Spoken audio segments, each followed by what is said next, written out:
नमस्कार दोस्तों, मैं आपके अपने चैनल टीचर एजुकेशन पर आपका स्वागत करती हूँ। आज हम लोग क्लास 3 का न्यू मिलेनियम जो विषय है उसका चैप्टर नंबर 3 त्योहार मनाए एक साथ देखेंगे। जैसे हम लोग क्या करते हैं, फेस्टिवल जब भी हम लोग एक साथ मनाते हैं तो हमें क्या है, बहुत मजा आता है। जैसे बिहार में छठ होता है तो छठ में बहुत छठ महापर्व कहा जाता है, तो वहाँ पे सारे लोग आते हैं। आपको ट्रेन में सीटें नहीं मिलेगी जल्दी। कहने का मतलब है त्योहार क्या है, हम लोग अपने परिवार के साथ में मनाना चाहते हैं।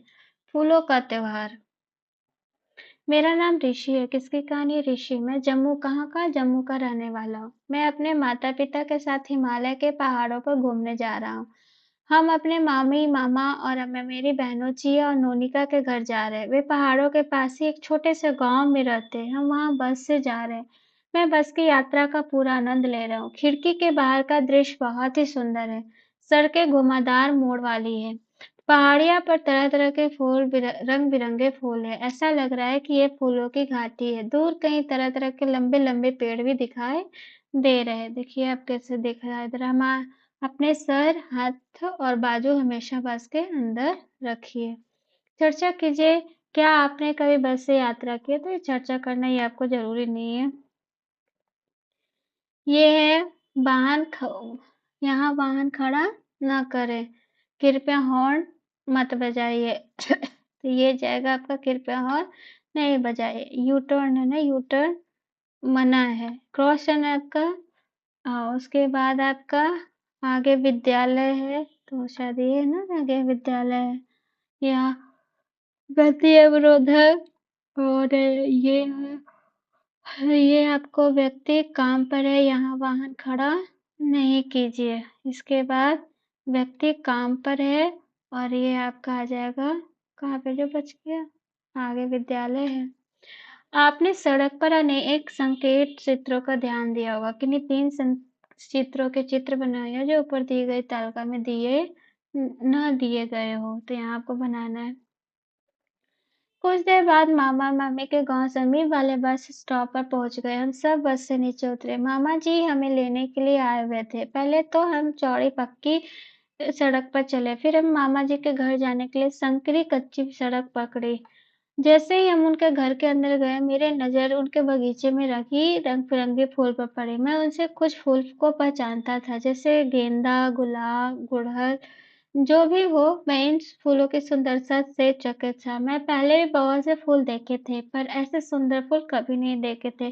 क्या आप मुझे इन फूलों के नाम बता सकते हो? मैंने नोनिका से पूछा। नोनिका ने एक फूल की ओर संकेत करते हुए कहा, यह ट्यूलिप है। ये मामी ने बच्चों को भोजन के लिए घर बुलाया। सभी ने गर्म चावल के कश्मीरी व्यंजन, ये याद रखेगा, हाँ, एक प्रकार की पत्तेदार सब्जी खाया। वास्तव में यह बहुत ही स्वादिष्ट था। क्या तुम्हें पता है इन इन दिनों हमारे यहाँ ट्यूलिप का त्योहार होता है? किसका त्योहार? ट्यूलिप। मोनिका ने भोजन करते हुए पूछा। हमारे यहाँ भी बसंत ऋतु में बहुत से लुभावने लाल रंग के फूल खिलते हैं। इन्हें बुरांश के फूल कहते हैं।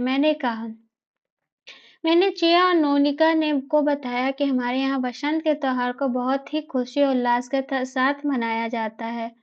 मैंने उन्हें बताया कि इस त्योहार में मैं और मेरे मित्र अपने आसपास के घर के द्वार पर सरसों और बुरांश के फूल सजाते हैं। हमारे इस काम के लिए हमें आशीर्वाद देते हैं। हमें टॉफी और मिठाई भी मिलती है।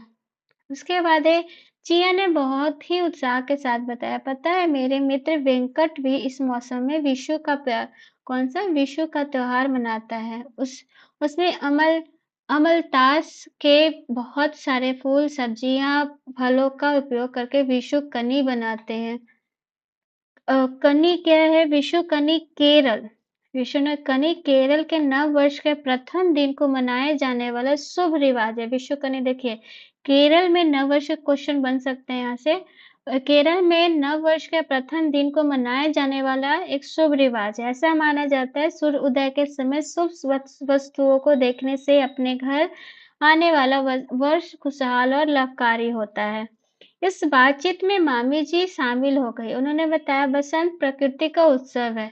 भीषण ठंड के बाद जब सूर्य अपने पूरे तेज के साथ चमकता है तो चारों ओर फूल खिल जाते हैं। ठंड की दुबकी हुई घास बढ़ने लगती है, पेड़ों पर नए पत्ते आने लगते। मैंने मामी, चिया और नोनिका से कहा, जब मैं अपने चारों ओर बिखरे ये तरह-तरह के सुंदर फूल देखता हूँ तो मेरे मन खुश हो जाता है।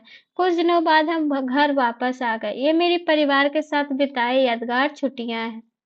वसंत ऋतु, फूल-फूल पर झूल-झूल कर भौरे गाते गाना, डाल-डाल पर, पात-पात पर कोयले का सर मस्ताना।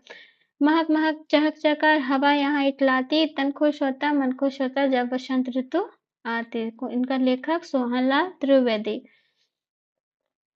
तो वसंत में कौन सा विशेष पकवान है? ग्रीष्म में कौन सा त्योहार? वर्षा, शरद। विभिन्न त्योहारों पर आप किस तरह के विशेष पोशाक पहनते? गतिविधि, ठेकुआ, छठ पूजा, पिट्ठा, ये ठंड में भी बनता है। खजूर का केक है। ये क्या है? त्योहार के दौरान बनाने वाले, जो यहाँ पे आपका दिया हुआ है। तो यहाँ पे पिट्ठा कहाँ पे क्या बनता है? क्या आपको लगता है कि सभी लोग त्योहारों में अलग-अलग तरह के विशेष व्यंजन बनाते हैं और नए कपड़े पहनते हैं? बिल्कुल। और कुछ गरीब लोग नहीं कर पाते हैं। जहाँ आप रहते हैं, क्या उसके आसपास कोई पर्वत, नदी, झरना या किसी दूसरे से रिश्तेदार गए तो आपको कैसा? बहुत अच्छा लगा होगा, ऑब्वियस सी बात है। क्या ये आप जानते हैं, विश्व का सबसे, याद कर लीजिएगा, विश्व का सबसे विशाल पर्वतमाला भारत के उत्तरी क्षेत्र में स्थित है। कहाँ है? जिसे हिमालय कहते हैं। हिमालय कहाँ है? उत्तरी क्षेत्र में, अर्थात बर्फ का घर। विश्व की सबसे ऊंची पर्वत चोटी माउंट एवरेस्ट हिमालय में स्थित है। कहाँ? माउंट एवरेस्ट कहाँ है? हिमालय में स्थित है। यह हमारे पड़ोसी देश में। यह चोटी 8,848 मीटर आती है। याद कीजिएगा, 8,850 मीटर भी कहीं कहीं दिया हुआ रहता है। सरहुल, क्या आप जानते हैं? वसंत का त्योहार। सरहुल त्योहार को झारखंड में वसंत ऋतु में मनाया जाता है। सरहुल त्योहार को झारखंड में, कहाँ? झारखंड में कब? वसंत ऋतु में मनाया जाता है। लोग अपने रीति रिवाजों के अनुसार पारंपरिक पोशाक पहनते हैं। साल सखुआ के पेड़ तक जुलूस निकालते हैं। वो साल के फूल और ताजे अंकुरित अनाज लेकर जाते हैं। धरती और सूर्य को आदर व सम्मान के साथ भेंट चढ़ाते हैं। वे ढोल नगाड़े और दूसरे स्थानीय वाद्य यंत्रों को बजाते, नाचते गाते हुए सरहुल मनाते हैं। तो ये था, ये आपका क्या, सरहुल कौन से, कहाँ मनाया जाता है? झारखंड में। कौन से मौसम में? वसंत ऋतु में। इसलिए इसमें क्या पहनते हैं? पारंपरिक पोशाक। और ये और कहाँ तक अपना जुलूस निकालते हैं? साल यानी सखुआ के पेड़ तक। क्या लेके जाते हैं? साल के फूल, अंकुरित अनाज। उसके बाद है इस तरह का ये मनाते हैं। तो ये था आपका चैप्टर नंबर, त्योहार मनाए एक साथ। अगर आपका वीडियो अच्छा लगा हो तो प्लीज लाइक, शेयर और सब्सक्राइब कीजिएगा। Thank you and have a good day.